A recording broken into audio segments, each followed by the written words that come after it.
Chance au niveau de la distillation. La cocotte minute. Ouais. Hein?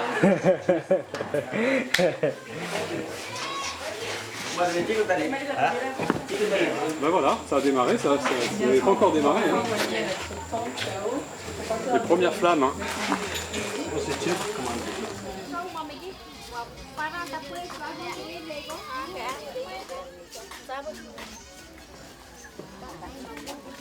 La distillation est une opération assez longue. Suffisamment, en tout cas, pour permettre aux femmes du village de préparer le repas avec les poissons abondants dans cette région.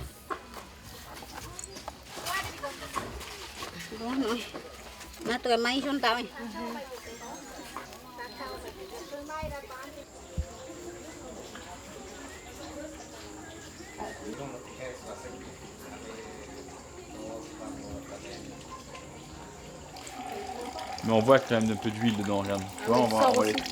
Ah oui. Les premières gouttes d'huile essentielle de piri-piri commencent à s'écouler dans l'éprouvette sous le regard sceptique de Stéphane. Ah, c'est uniquement le jaune. La technique reste très artisanale et les rendements faibles. Ah ok, d'accord.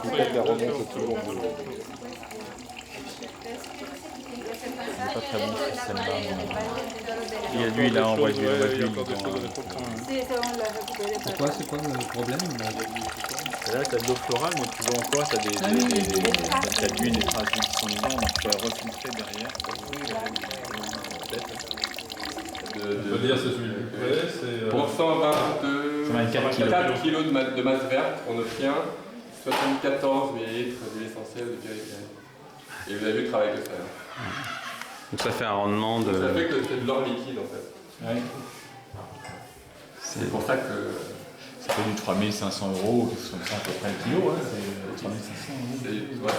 C'est cher pour une matière première, quoi.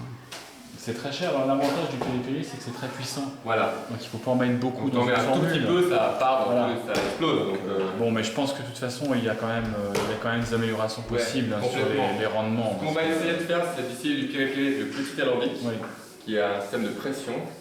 Et ça se trouve, on aura un rendement 3 fois supérieur. Je pense qu'il y a un certain nombre de paramètres à verrouiller. Voilà, tout à fait. Mais on est en pleine recherche en fait encore, donc je pense que d'ici la fin 2013, on sera un peu plus au carré sur le vrai rendement du piri-piri.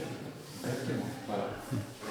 Et puis en fait, sur la coche Amanica à base de piri-piri, on va faire une première petite gamme de produits. Sur la même base de mélange d'huile essentielle, on va faire une crème de beauté et une huile de massage. Donc il y aura le parfum, la crème de beauté et puis l'huile de massage sur la même base de l'essentiel à base de piri-piri.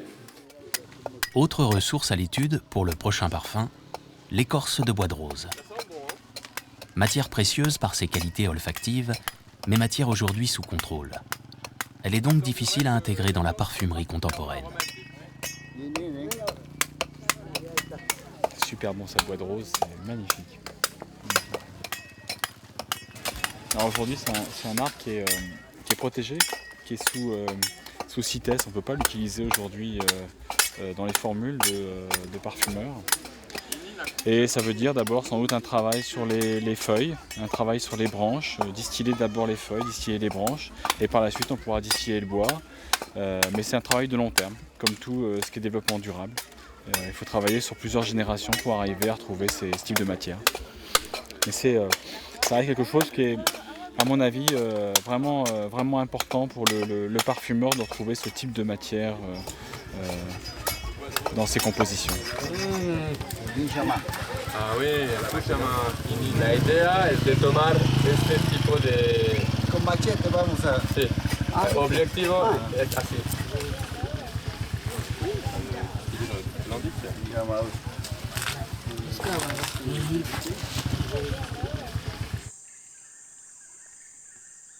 Durant leur formation, les apprentis chamans doivent s'isoler dans la forêt. Ils évitent alors la compagnie et les odeurs humaines et utilisent abondamment des végétaux qualifiés de rao. Leurs odeurs occupent une place importante dans la faculté de modifier le comportement humain.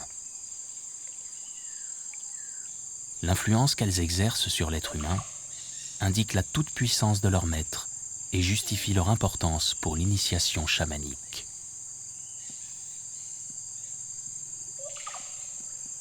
en vue d'entrer en contact avec ses maîtres. Le novice se baigne avec leurs feuilles, boit des infusions à base d'herbes et d'écorce, se recouvre de compresses sauvages.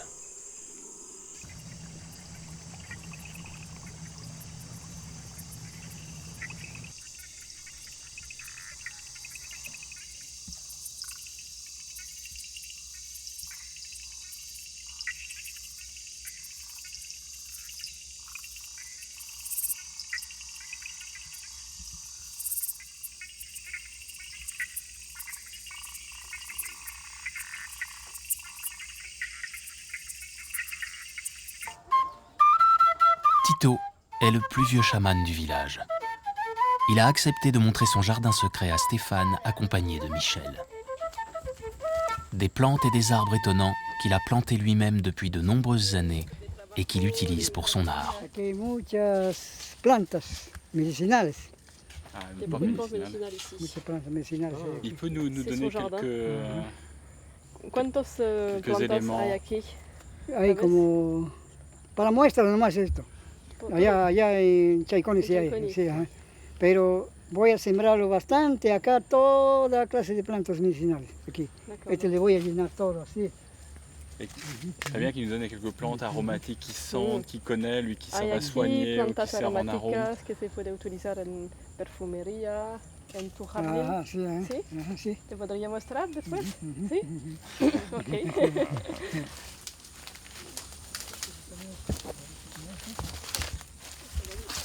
El mejor aromático tiene esto.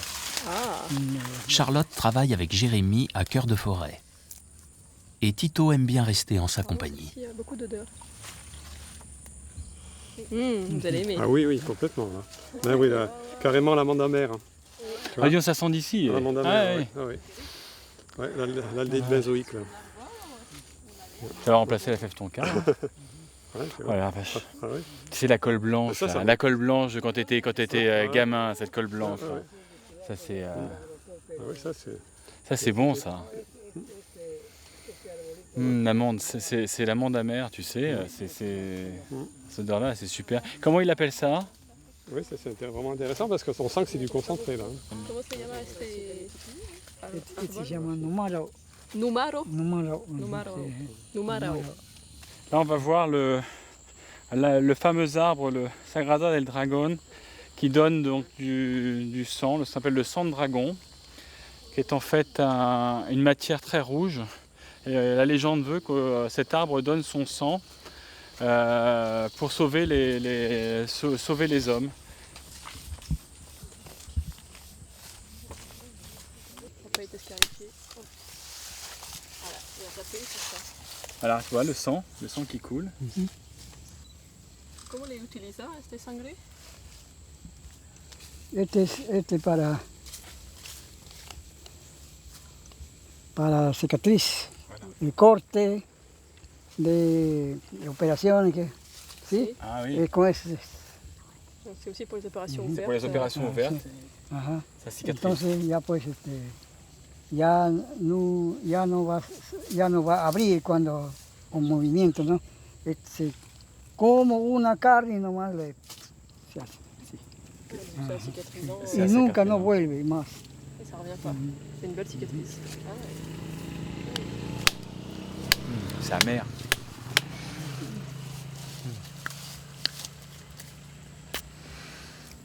Vraiment amer. Hein.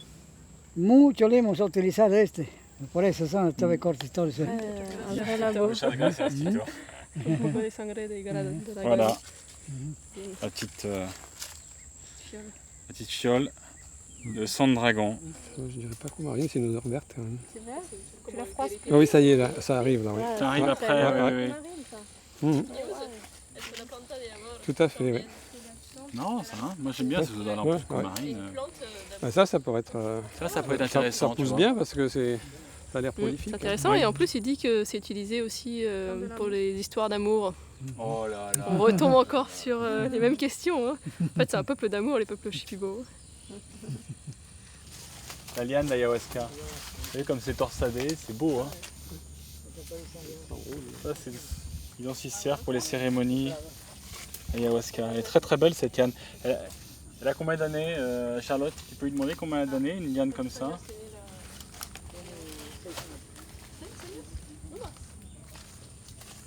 6 ans, c'est tout?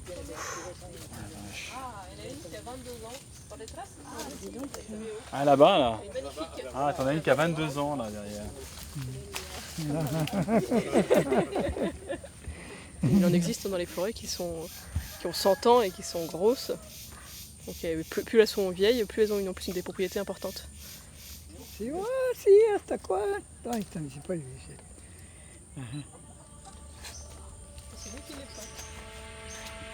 L'ayahuasca est un terme quichua signifiant la liane des morts. Cette liane, aux effets hallucinogènes, est utilisée par les chamans shipibo à des fins de guérison ou de sorcellerie. Aujourd'hui, elle est partagée avec des étrangers lors de cérémonies données dans la Maloca, sous la direction de chamans expérimentés, comme ce soir, Tito. Pour eux, c'est une plante sacrée. C'est une plante qui peut vous relier à la lumière. Pour eux, c'est le centre, le nucléo, le centre. Hein. Le cœur de la vie, c'est une porte.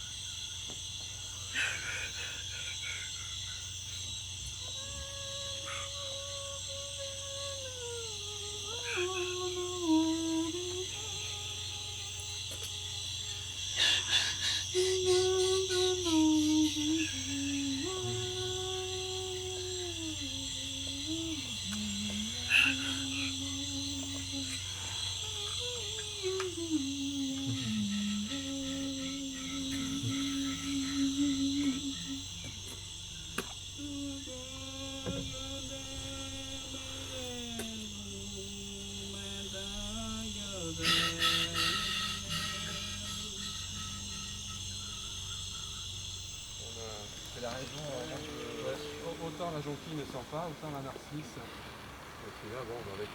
Stéphane retrouve Michel dans la propriété familiale où il a aussi son laboratoire pour lui présenter quelques extraits naturels. Sacha limone, Edichium, liane clabohuasca ou senteur de girofle. Ils ont une passion commune pour les matières naturelles dans la création de parfums. Parce que leurs odeurs ont un passé, une histoire, disent-ils. Donc assez intéressant pour ça. Dans la vallée du Rhône, t'as beaucoup de Mistral, donc il y avait des haies de... Donc ça, c'est aussi fréquent.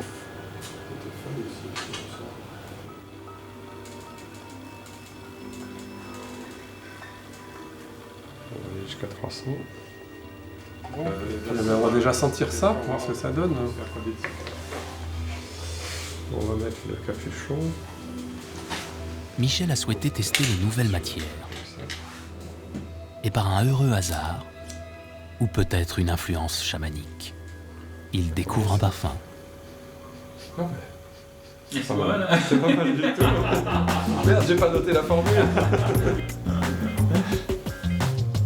C'est pas mal, hein? C'est pas mal.